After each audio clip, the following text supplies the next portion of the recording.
સર્વે ભક્તોને જય માતાજી। આજે આપણે ભારતના 51 શક્તિપીઠની વધી એક શક્તિપીઠની મુલાકાત લઈશું। તો આવો જાણીએ આ શક્તિપીઠની વિશેષતા, તેનું આધ્યાત્મિક મહત્વ અને તેમાં વિશેષ રહેલી માન્યતાઓ વિશે।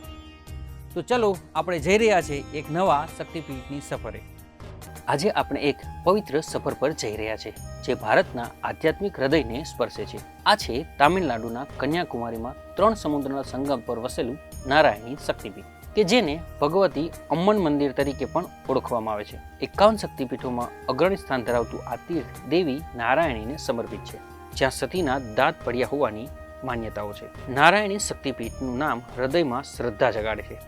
પૌરાણિક કથા અનુસાર દેવી સતીએ દક્ષના યજ્ઞમાં આત્મસમર્પણ કર્યું અને ભગવાન વિષ્ણુએ સુદર્શન ચક્રથી તેમના શરીરને 51 ભાગમાં વિભાજન કર્યું અને અહીં સતીના દાંત પડ્યા હોવાથી દેવી નારાયણી તરીકે પાર્વતીનું કુંવારી સ્વરૂપ પૂજાય છે। નારાયણી શક્તિપીઠ શક્તિ ઉપાસનાનું પવિત્ર કેન્દ્ર માનવામાં આવે છે। દેવી નારાયણી બાલિકાના સ્વરૂપમાં શક્તિ અને સમૃદ્ધિના પ્રતીક રીતે પૂજાય છે। ભક્તો અહીં આરતી, હવન અને ધ્યાન દ્વારા ઉપાસના કરે છે, જે હૃદયને શાંતિ પણ આપે છે। નવરાત્રિ, ચિત્રા પૂર્ણિમા અને કબલમ ઉત્સવમાં મંદિર ભક્તોના ઉત્સાહથી ગુંજી ઉઠે છે। કન્યાકુમારી, જ્યાં અરબી સમુદ્ર, હિન્દ મહાસાગર અને બંગાળની ખાડી ત્રણેયનો સંગમ થાય છે, તામિલ અને કેરળ સંસ્કૃતિનું સંગમ સ્થળ તરીકે પણ આ સ્થાન પ્રચલિત છે। નારાયણી શક્તિપીઠ આ વૈવિધ્યનું એક હૃદય સમાન છે।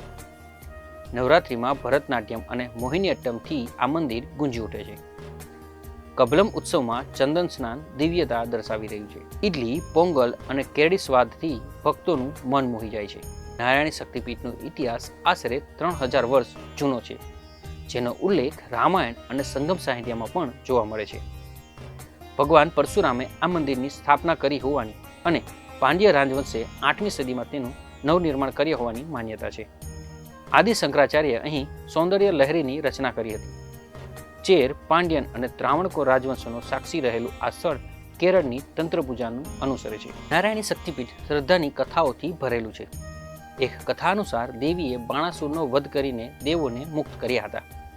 ભક્તો માને છે કે દેવીની પૂજા મનોકામનાઓ પૂર્ણ કરે છે, યુવતીઓને સારો વર અને પરિણીતોને સુખી જીવન અર્પે છે। સ્વામી વિવેકાનંદે અહીં ધ્યાન કરી અને ભારતના ઉત્થાનની પ્રેરણા મેળવી હતી। દેવીની હીરાની નથ દરિયામાં દીવાદાંડીની જેમ ઝળહળે છે। સમુદ્ર કિનારે આવેલું આ મંદિર દ્રવિડ કેરળ સ્થાપત્યનું સંયોજન દર્શાવી રહ્યું છે। ગર્ભગૃહમાં દેવીની બાલિકા મૂર્તિ અક્ષરમાળા સાથે દિવ્યતા દર્શાવે છે। હીરાની નથ અને સિંહની આકૃતિ આકર્ષણનું કેન્દ્ર બને છે। પાતાળ ગંગા તીર્થ અને નજીકના વિવેકાનંદ રોક મેમોરિયલ યાત્રાને સમૃદ્ધ કરે છે। દેવી કુંડનું પાણી પવિત્રતા દર્શાવે છે। નારાયણી શક્તિપીઠ કન્યાકુમારીમાં રેલવે સ્ટેશનથી 1 કિલોમીટર અને તિરુવનંતપુરમ એરપોર્ટથી 90 કિલોમીટરના અંતરે આવેલું છે। ચેન્નઈ અને મદુરાઈથી સડક માર્ગે પણ સુલભતાથી અહીં પહોંચી શકાય છે। નવેમ્બરથી માર્ચ અને ખાસ કરીને નવરાત્રિ અને કબલમ ઉત્સવ આ યાત્રા માટે શ્રેષ્ઠ રહેશે। નારાયણી શક્તિપીઠ આધ્યાત્મિકતા, સંસ્કૃતિ અને ઇતિહાસનું સંગમ સ્થાન છે। દેવીની ઉપાસના અને ત્રિવેણી સંગમનું સ્નાન શાંતિ આપે છે। તામિલ અને કેરળ સંસ્કૃતિ સમુદ્રનું સૌંદર્ય યાત્રાને અવિસ્મરણીય બનાવે છે। આ મુલાકાત તમારા જીવનને દિવ્ય સ્મૃતિઓથી ભરી દેશે। આશા રાખીએ શક્તિપીઠની માહિતી તમને પસંદ આવી હશે। ફરી મળીશું આવતા અઠવાડિયે, જ્યાં વાત કરીશું એક નવા શક્તિપીઠ વિશે અને જાણીશું ત્યાંનું આધ્યાત્મિક મહત્વ વિશે। ત્યાં સુધી અમને રજા આપો। જય માતાજી।